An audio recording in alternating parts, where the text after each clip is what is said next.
Hello, my name is Caleb Carter, and today we're looking at part number 232-01. This is your 5/8 trailer hub wheel stud.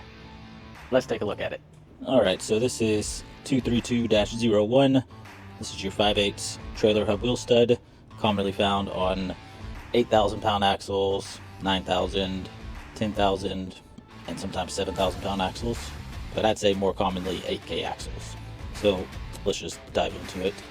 So it has some identifying marks right here on the head. I don't know if you can see it in the camera or not, but it is C1D23 marking on the head, and we'll just measure it out for you. So the overall length of this stud is going to be 3.1 inches, probably 3 inches.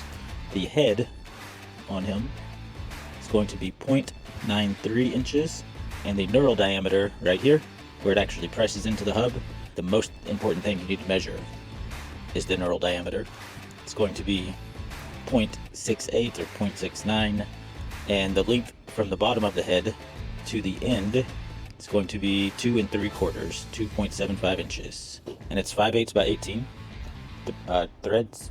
So if you need some of these trailer studs, if you broke some off, we have them here at trailerpartsunlimited.com, or you can call 844-898-8687, or just stop by our distribution center here in Huntsville, Texas, and we'd love to help you out. Thanks for watching.